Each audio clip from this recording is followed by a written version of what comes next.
이번 시간에는 필요 없는 부분을 자르는 트림 명령어에 대해서 학습해 보도록 하겠습니다. 회사에서 바로 통하는 오토캐드 210페이지부터 참고하시면 됩니다. 트림 명령어는 불필요한 선의 일부 혹은 전체를 잘라내는 편집 명령입니다. 이때 경계선을 기준으로 객체를 자를 수도 있고 이레이스 명령처럼 경계선이 없더라도 단독 객체를 지울 수도 있습니다. 이전 강의에서 학습했던 offset 명령어와 함께 실무 작업을 할 때 굉장히 빈번하고 중요하게 사용되는 명령어이므로 자세히 학습해 두도록 합니다. 트림 명령어를 연습해 보기 위해서 파트 3-12 도면을 열어옵니다. 명령을 실행하기 위해서 상단에 있는 수정 패널의 자르기를 클릭하거나 명령행에 트림 명령어를 입력해서 사용할 수 있습니다. 트림 명령어는 두 가지 방법으로 사용할 수 있습니다. 그 중 하나는 경계선을 지정하여 자르는 방법으로 경계선이 명확할 때 주로 사용하는 방법입니다. 자, 우선 트림 명령을 입력하기 위해서 단축키 TR 입력을 해줍니다. 스페이스바. 자, 절단 모서리, 걸치기, 모드, 프로젝트, 지우기 등의 하위 메뉴가 나오고 우리는 절단 모서리 하위 메뉴를 선택하기 위해서 파란색 알파벳 부분인 T를 입력하고 스페이스바로 다음 단계로 진행합니다.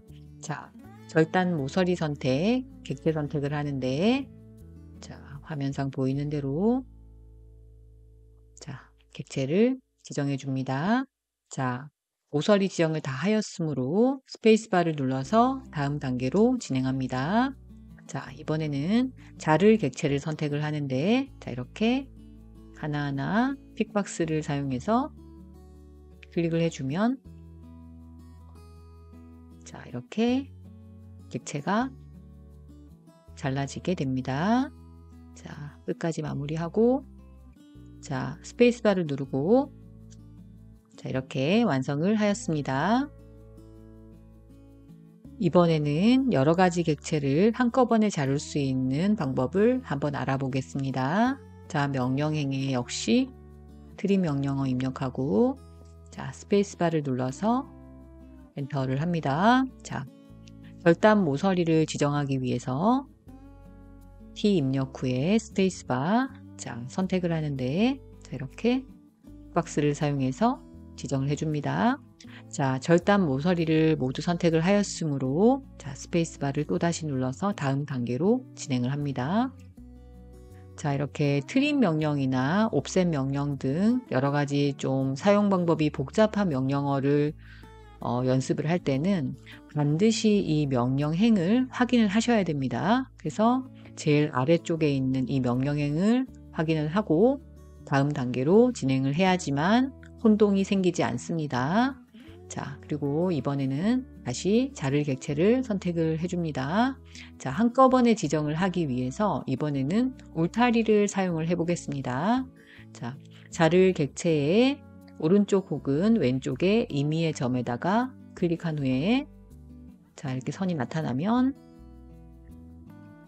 자, 이렇게 드래그해서 자를 선을 모두 걸쳐지게끔 이렇게 지정을 해줍니다. 자, 그리고 오른쪽에 임의의 점에다가 클릭을 하면 이렇게 모두 한꺼번에 잘라지는 것을 확인할 수 있습니다. 자, 그리고 마무리를 위해서 자, 스페이스바를 눌러서 이렇게 완성을 하였습니다.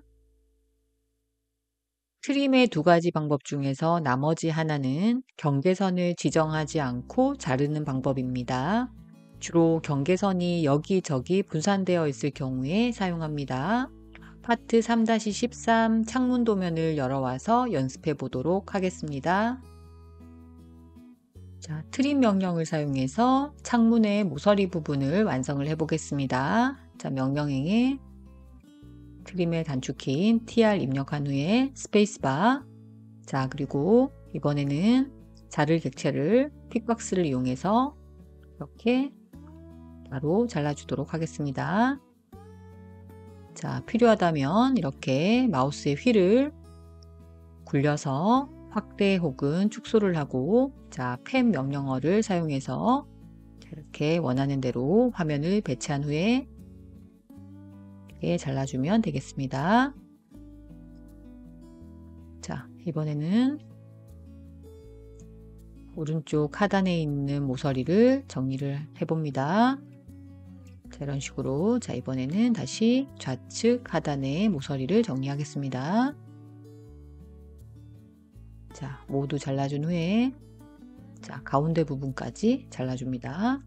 자, 위쪽 부분 클릭 후에, 자, 모두 완성을 하였으므로, 자, 스페이스바를 눌러서, 자, 명령을 빠져나옵니다. 자, 이렇게 트림을 사용해서 창문 도면을 완성하였습니다.